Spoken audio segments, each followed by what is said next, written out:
1,000 miles long. So let's do the review of 1,000 miles on Tesla 2020.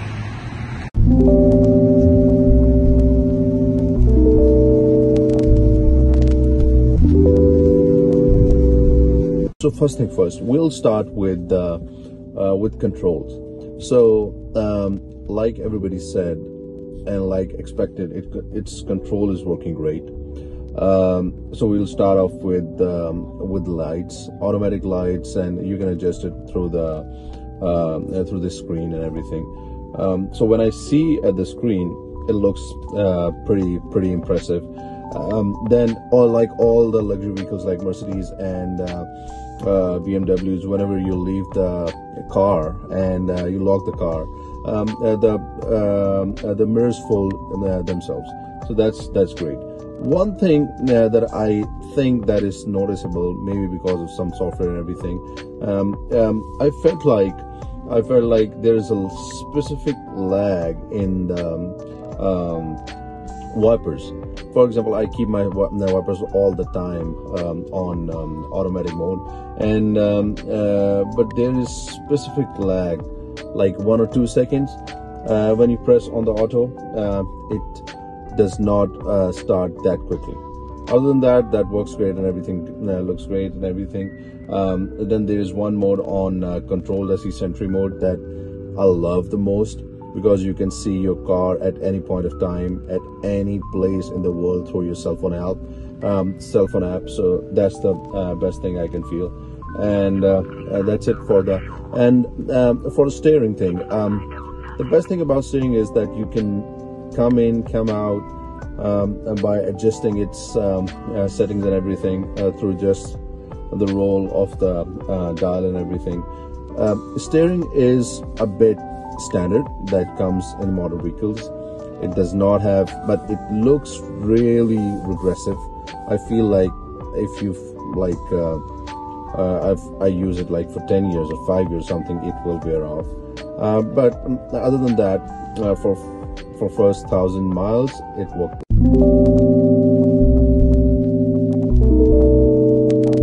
So now comes the part where we look at the pedals and steering.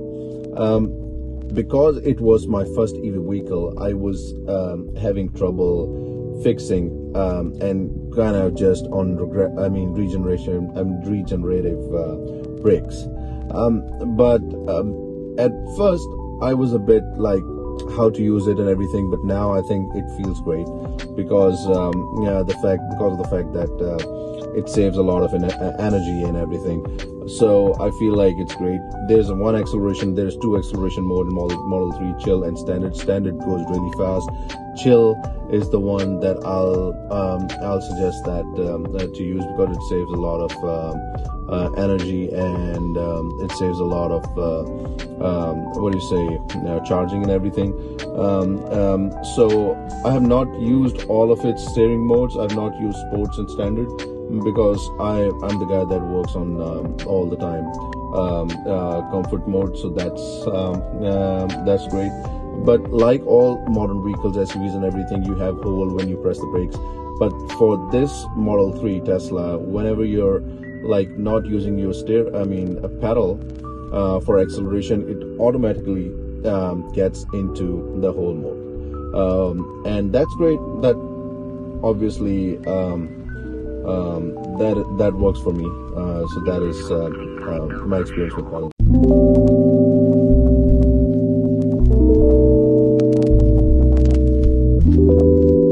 So now comes the most important and the most asked about question about a Model 3 or Tesla is the charging.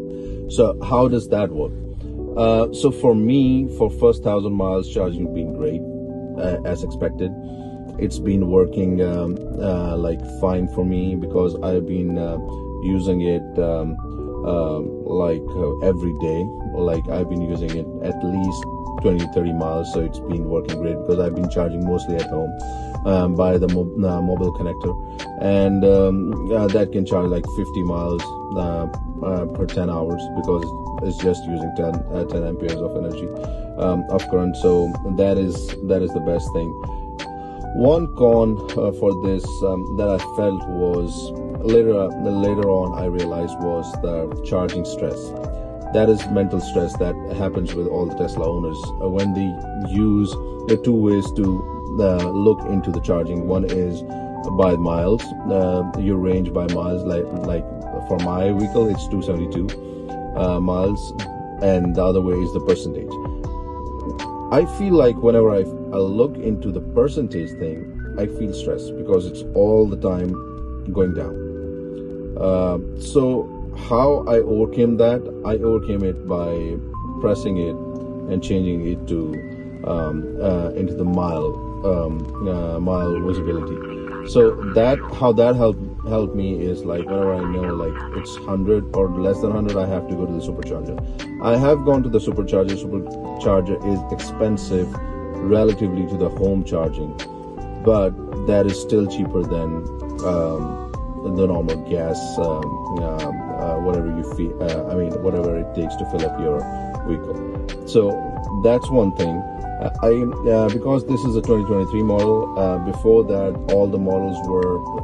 Tesla were suggesting to keep your charging limit to 90%.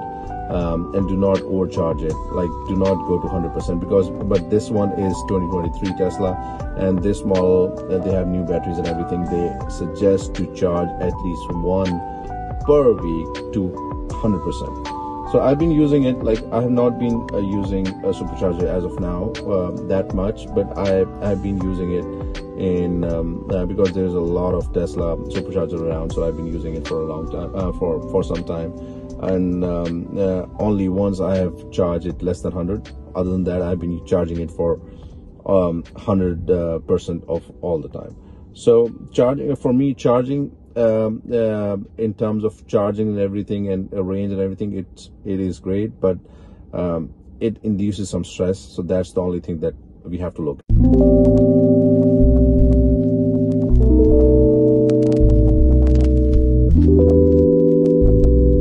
So then comes the second most asked question about the Tesla, the autopilot, the most famous thing in Tesla, in the modern Tesla.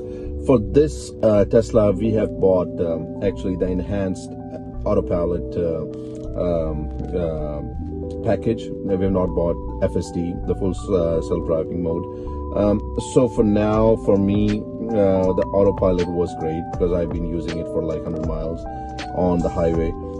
So it was working great because it was changing lanes on the cruise. It was like it was changing. It can sense the vehicles around and everything. But the only one con I found out with the autopilot is, it's not the con. I think it's deliberately they put it on the software update. If you're traveling long time on autopilot, it won't allow you, because after 30 seconds it asks you to put your hands on the steering.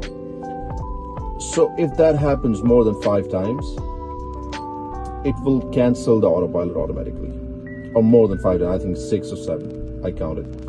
So that's the only thing that I think it's kind of regressive.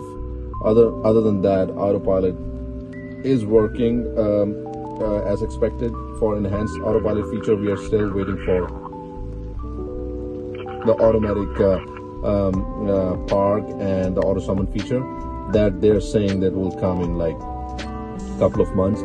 But after that, we will be giving the reviews on that.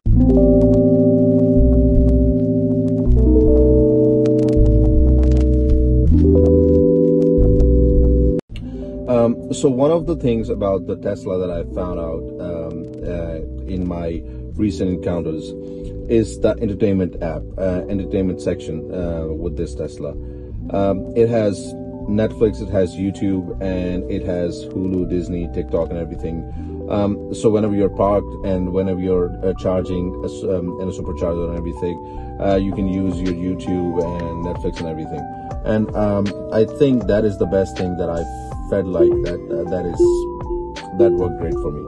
And I think that is one section that Tesla has really stepped up, and I really loved it. I've never used Netflix and YouTube on the screen before, like this. So that is a pleasant change, and I love theater and arcade. I've never used arcade or toy box function in the Tesla. That is the game functionality in the Tesla. But I love the way you can see the Netflix and YouTube and everything and TikToks on while parked. So that's one great feature that I found out.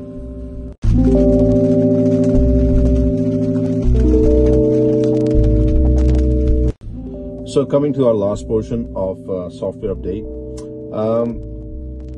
that is the one of the things that I feel like a bummer for me as of now, because I think there was a new update that came like a week ago, but this Tesla requires internet connection for that to update, and that is very difficult to obtain for me, because my vehicle is considerably longer distance from my house, so the Wi-Fi connection is not that strong.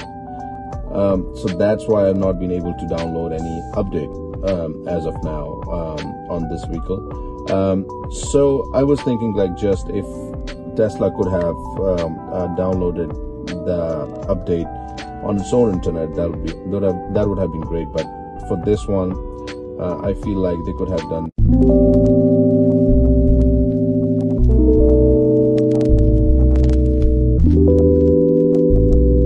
So overall, this vehicle is working amazingly. I've been using sedans for considerably longer period of time now, and I can safely say this is the best vehicle I have been into, in terms of speed, in terms of acceleration, in terms of control, steering, lights, display, entertainment, you name it, it has everything.